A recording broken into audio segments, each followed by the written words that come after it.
which still to this day is the hottest gig we've ever performed in. It was so hot and sweaty that the synths wouldn't stay in tune. It was really terrible. I mean, it was fun and kind of punky, but it was like it was problematical, shall we say? Anyway, we performed that gig. I found out it's about 3 months ago now that on that night David Bowie and Iggy Pop turned up at the door and got turned away. Oh, jeez, you know. By the bouncers. No, I'm not joking. Oh, God. Somebody was there and saw it. And said the bouncers wouldn't let him in because it was full. Unfortunately, a month later, he came to see us. Oh, he came to see us, not Iggy Pop, at somewhere down in Earls Court. I can't remember the name of it now. Anyway, that was another shithole pub, and he just walked into the dressing room unannounced. Can you imagine that? It was just amazing. Literally amazing. Him and an entourage, his personal assistant Coco. I've got a photo of it to prove it, yeah. And yeah, he was in the audience that night, and that's when that happened. Round about the time the Human League was starting, punk was a big thing as well, wasn't it? That was just at its height, really. Yeah. Conflicting styles, wasn't it, really? I did like that era because there were so many. You could watch Top of the Pops and you'd have Bowie on at the same time as a punk band and then a reggae band, you know, which you don't get now. It's all very sort of homogenised in terms of style, I think. Yeah. Yes, what did you think about the punk thing? So going against the grain, really, weren't you, with your style? Well, you know, the interesting thing is that we saw ourselves as more punk than punk. Yeah. Because we were actually doing something radically different.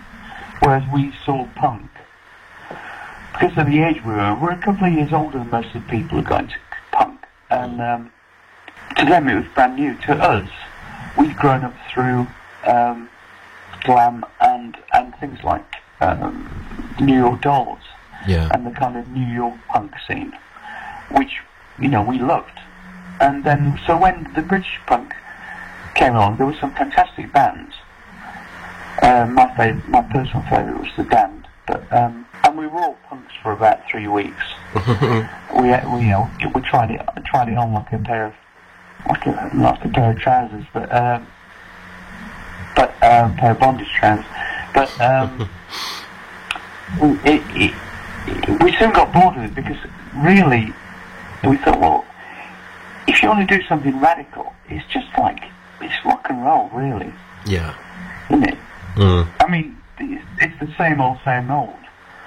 And we wanted, you know, we wanted to be the future.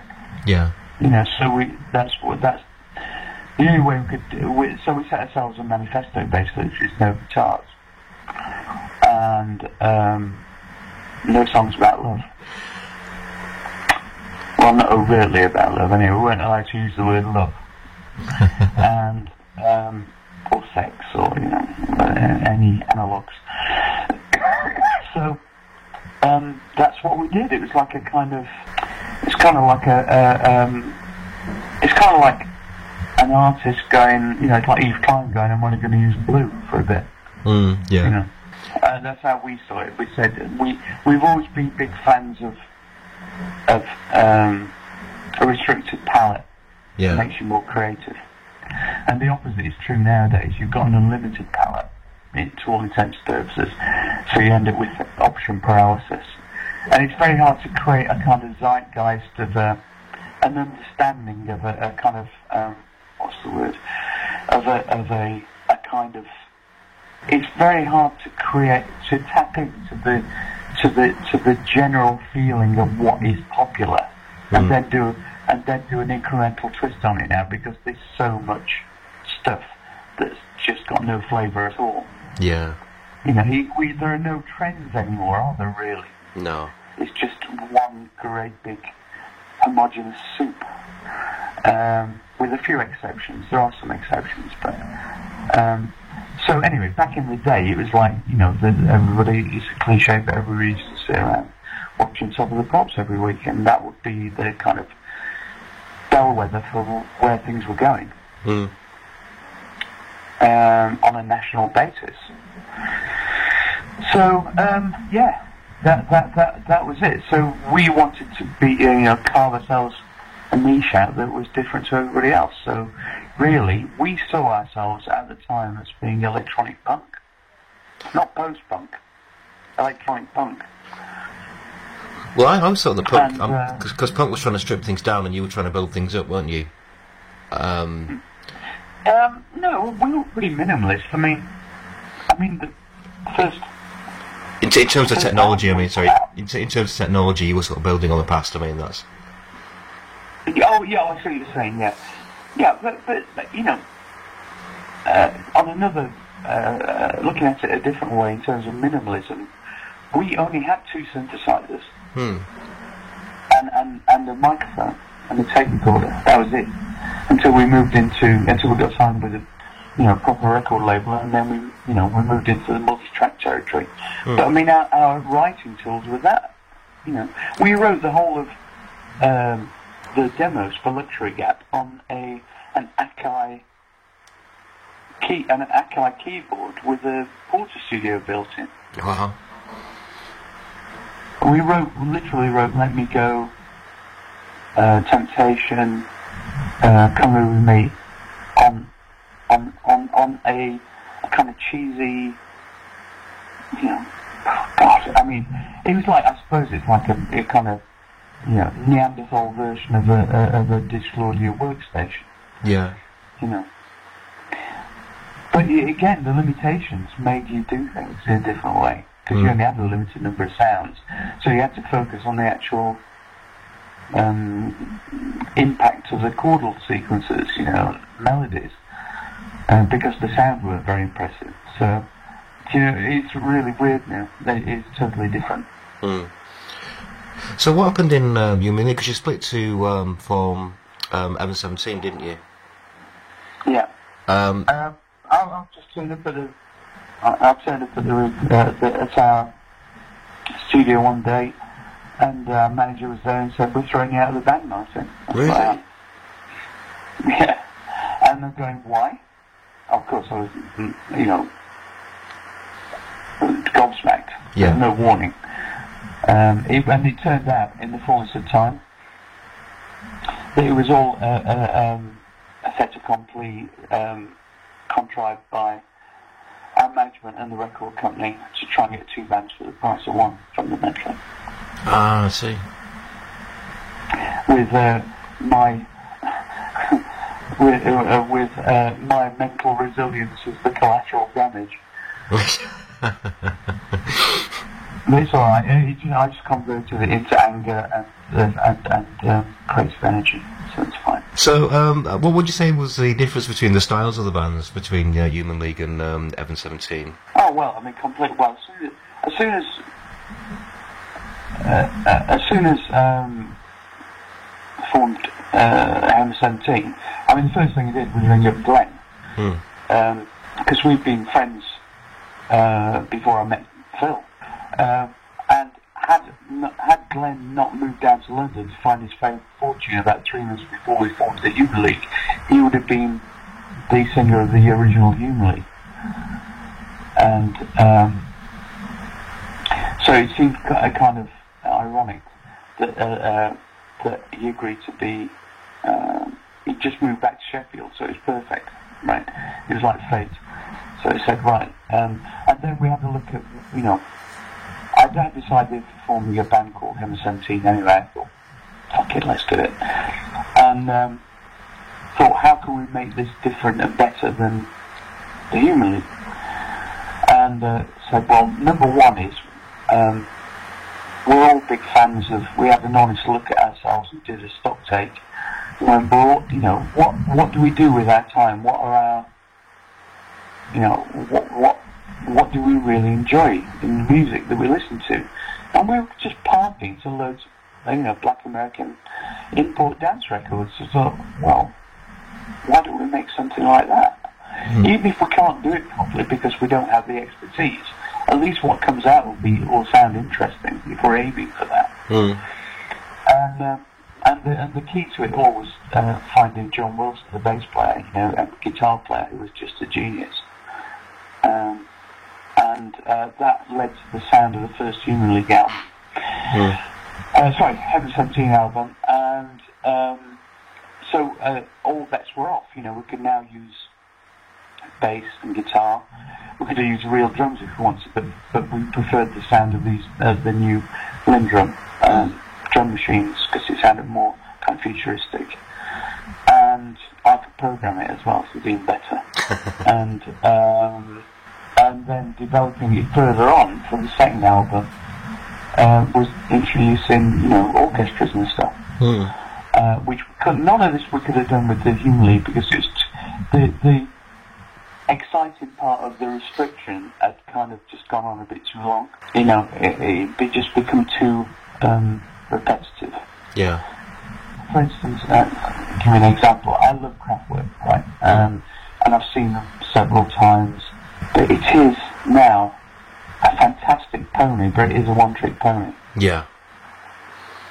And they managed to make a 40-year career out, 50-year career out of it. I mean, see, I never wanted that to be the case. I always thought, change is good over time. I think they found a niche, and they're absolutely flogging that horse to death. Yeah. They've been touring the same show now, more or less, for the last 8-9 years. Yeah. 10 years. And don't you think you get bored? Yeah. Doing that? I know it's earning plenty of money, but I just don't see the point because they don't even do that much on stage. No. They might as well be replying to their emails, And I'm not just criticising them. They are providing entertainment to a lot of people around the world, but it's become a bit like, Stomp or something. It's like just a money generating thing. And the irony is, in the late 70s, that at one point they did a few gigs where they had robots on stage instead of them. Yeah. And they could definitely do that now, couldn't they? Yeah. It made more sense. Anyway. So what did you think of Gary Newman when he emerged? I thought his record sounded great. I loved it. And I was completely pissed off, as you can imagine, because, we'd been flogging our asses around, touring with Susan the Banshees and Iggy Pop and Pere Ubu and Stranglers and all sorts of people, trying to build up an audience. And what does Gary Newman do? He comes out, his first Gary Newman record, his first Tubeway Army record, goes straight to the #1 with a fucking reel-to-reel tape recorder on stage, from our stage show, by the way, and a bunch of guys behind keyboards, And I just thought, I felt like we'd been ripped off a bit, and that we were somehow better because we were kind of developmental route. This was more like a kind of, to us it felt a bit like a pastiche. So I was kind of pissed off. I think the same. I felt a bit the same about our own gigs, guys. But we're mates, so we're mates now. It's fine. But I mean, good luck to them. They did exceptionally well, and they wrote some great songs. I like quite a lot of electronica. Thomas Dolby as well. He was one of my favourites. Yeah, Thomas was a good friend of ours. He's performed with us recently with BF quite a lot. Yeah. Cool. Yeah. Thomas was a different thing. Thomas was a different thing, wasn't it? Because it was like he came from a really traditional musical place. Yeah. He could have been a jazz player, and so he had a different take on it. It's a bit like Howard Jones, Yeah. It's that same thing. It's the more musical end of it rather than the experimental end. Yeah, there's quite a lot of bands coming through around about that time, weren't there? That was sort of doing the same sort, not the same sort of thing, but just building on the early things that you guys had basically done. Yeah, exactly. So Heaven 17 didn't gig as much. No, we got dropped by Virgin, but we never split up. Right. It never ended. In fact, we've been touring non-stop for the last 20 years. So we've released loads of albums as well. It's never really stopped. We took a hiatus for a while I did all my production work with people like Terence Trent D'Arby and Erasure and BEF and all that stuff. But yeah, we're still up and alive and kicking, mate. How do you find working with other bands? So you've done some work with Tina Turner as well, haven't you? Yeah, I don't really.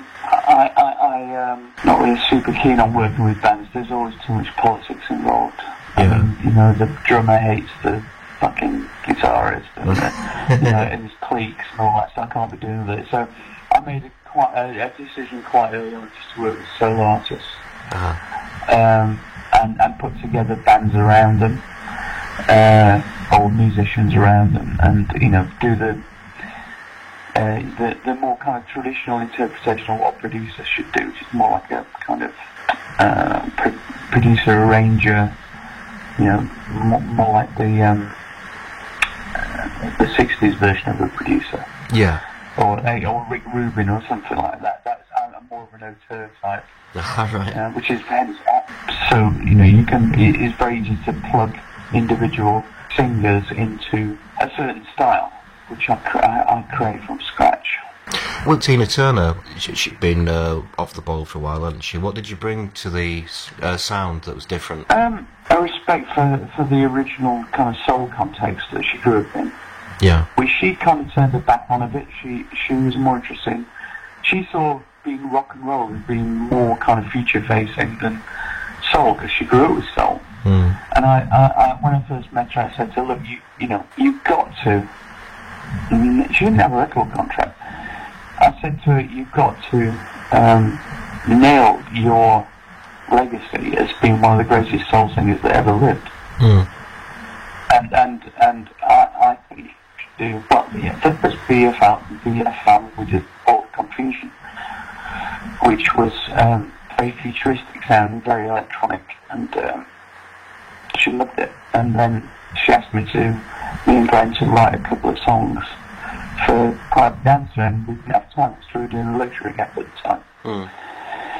We said we can do a couple of well, actually, me and Ian, we can do a couple of film versions, and so I got a short list, and my first choice was Let's Stay Together, and she loved the idea, and that's what we did.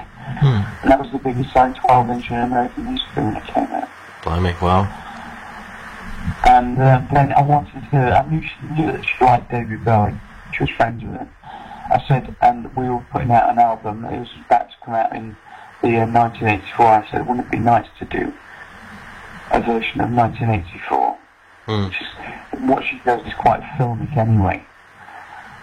So wouldn't it be great? It'd be a kind of self-fulfilling prophecy. She did a version of 1984. So that's what we did on that album as well.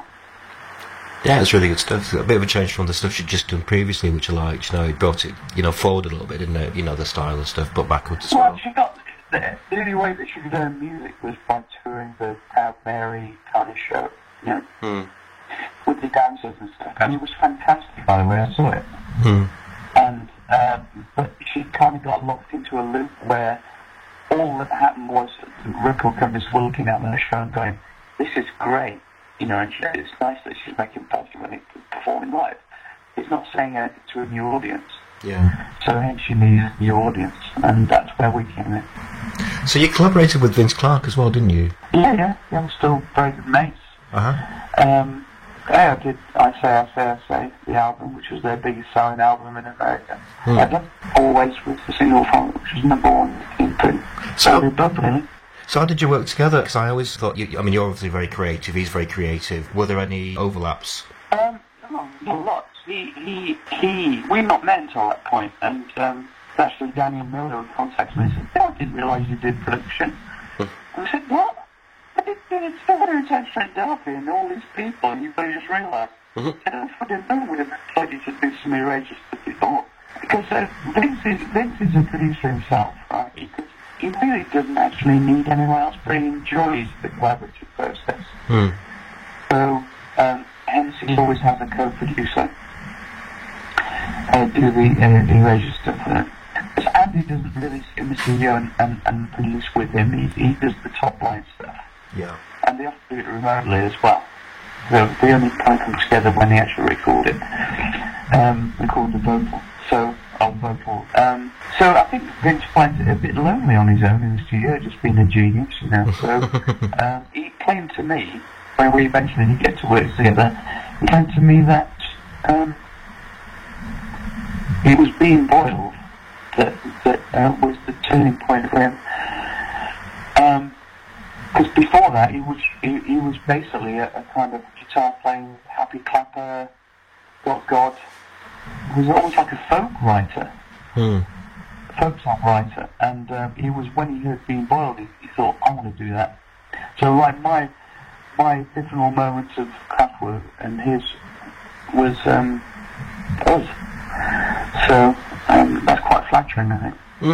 Obviously, got a respect for the stuff that we've done in the past, and a respect for my opinion, and I think we worked very well together. Yeah. And not only did we do that album for Erasure, but we did a couple of albums, ambient albums, which we created in the studio, and with our 3D sound with, and and we're still really good mates. What do you think of modern music? So I think what's happening is that the Simon Cowells and so on have got too much power, and it's basically they're trying to analyse music to find out what's popular, and then everything's coming out sounding the same. Well, yeah. The problem started in the late 80s, where the marketing people started taking over and interfering with the creative process. So you get artists being signed up, and then you get A&R men who read some book somewhere, or they're talking to their mates, and when they thought they knew better than the artists on what to create. So you end up with you fast forward that over 30 years, you end up with a much reduced gene pool, a much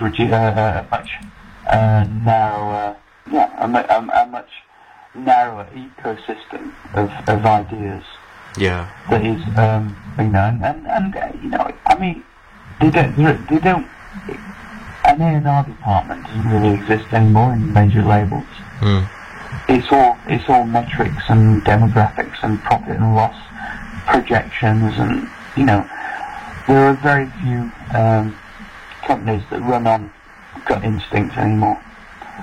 The days when we were in the 80s and 70s, when there was a kind of buzz about a band, and you'd invite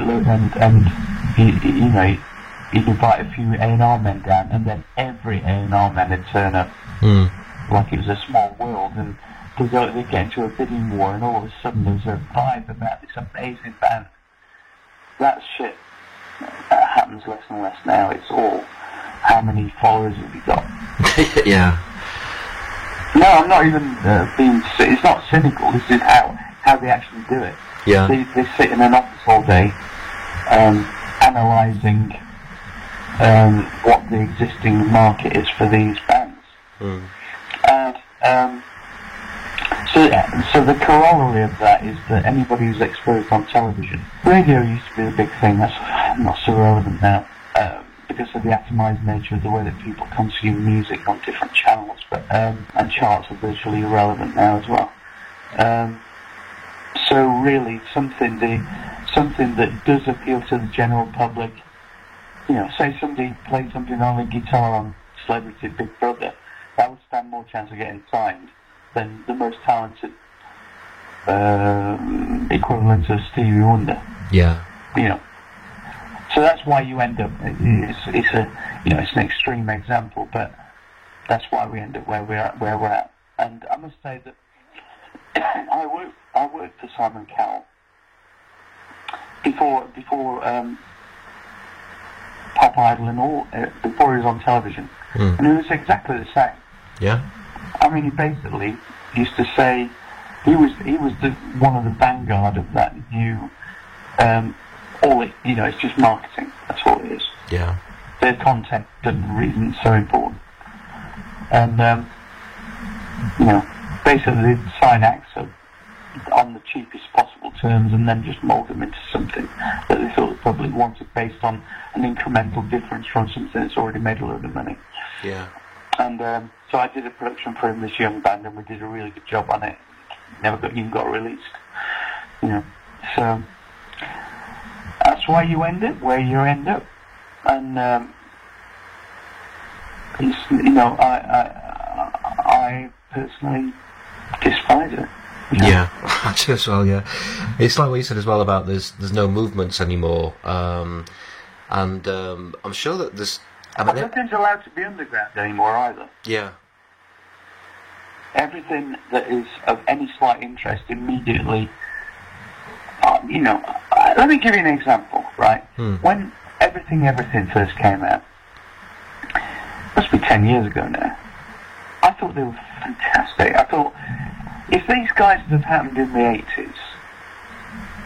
80s, they would have been superstars, in Britain at least, and probably sold a lot abroad as well. And all they do is they've built up a following over time. They continue making really good music. I know Jeremy's a really nice guy, but it's like they have to rely on like festivals to make a career, really. But there's no kind of zeitgeist going, everything should be, in my opinion, like one of the bands that are creating an enormous amount of wealth for everyone concerned, internationally and nationally. This should be in the public perception. And it's just like, things just die on the vine now, don't they? Yeah. It's so sad. Especially, I feel so sorry for young, talented songwriters and stuff. It's just, I get asked all the time, on a weekly basis. I mean, I do a lot of teaching and stuff as well. And all, these young optimistic, guys and girls need some help. They need to know how to make a career out of what they're doing, and it breaks my heart a lot of time to tell them the reality of the situation, which is, you might be able to scrape a living together. To be honest, you're better off writing stuff for sync, synchronization to TV programs, or try and get on some TV program. Anyway, that's just the way it is. I think there's a massive underappreciation. There's still some good people who are trying to promote all this stuff, but it's just the mechanisms aren't there anymore. I sort of miss just buying an album and playing it all the way through. There's always a way to sort of fast forward through an album, even if it was just moving the stylus. But I think that there was an art of album creating where the sequence of songs builds like a story or a narrative, and I think that's because it's sort of instant access to everything now, that's sort of been lost. What do you think? I agree. Yeah, the biggest problem, and I said this 15 years ago. The biggest problem about the digital proliferation of music is the artistic decontextualization of the music. We started with CDs where really you could be asked, looking at 6-point print on a fucking 5-inch leaflet, it just doesn't work. So there was all that. They started with that, and then the idea of random access, and then of course streamers just killed it stone dead. Yeah. So I've got a vivid memory of my daughter when she was like 8, and it was before mobile phones had kind of kicked in properly, and I bought her an iPod, and she got a load of recordings of mine on there, my record collection, 10,000 songs or whatever, and her own stuff and everything. And she was playing it to her friends on a little speaker, and I was listening to what they were playing, and they would just literally play each other 10 seconds of a song, then move on to something else. Oh, yeah. And it's the ultimate decontextualization. They didn't know who it was a lot of the time. They didn't care who it was or when it was made, what the artwork was, what the original artistic intention was. I'm not being judgmental. It's just a sad denudation of meaning. Yeah. And so that's where you end up with. It's positive side. The good thing about streaming. There's no good side for artists, by the way, in terms of money, but the good thing in terms of being a consumer is you can listen to anything you want anytime you want. Yeah. It's like having the Library of Alexandria of music at your disposal, in your pocket. But then, back to the same thing. It's like option paralysis, right? You either go, it's so overwhelming that you go, right, I'm just going to listen to the similar things over and over again, or it might as well be random. Yeah. It's the idea that record collections define your personality is gone now because people don't physically collect things very much, apart from vinyl, I suppose. Yeah, I always thought that a lot of the fun in music was actually just going to a record shop, pouring through the bins, trying to find something interesting, Yeah. And you'd base it. Exactly. You'd base a lot of it on the artwork as well, so it was all part of it. The artwork was part of it on the cover. Of course it was. Yeah, and then you'd have to wait till you got home on the bus, to find out it was rubbish often, but at least it was something interesting. It wasn't. It's. I used to live 5 minutes away from Rare and Racy on Devonshire Lane. And that was my musical education, When I was in my teenage years, I used to go there, look through the second-hand records. If something looked interesting, I'd just get it. It wasn't very expensive. And if you didn't like it, you just took it back and they gave you half the value back. Yeah. And that was my musical education. So, do you think you'll ever retire? Oh, sometimes I do. But I don't know what else I'd do, really. I've always got to do something creative, so even if I retired from music, I'd still do. I've got some quite big plans in the offing in terms of collaborative plans for future exhibitions, etc. I can't divulge any of it. It's all NDA at the moment, but I've no intention of stopping being creative. But the traditional music industry, it just feels really broken to me. Yeah. And I find it less interesting to me, shall we put it that way. Yeah. But I still love, creating music, obviously, and there are many, many more contexts in which music can be used now. So, yeah, I can't imagine anything worse than retiring, to be honest.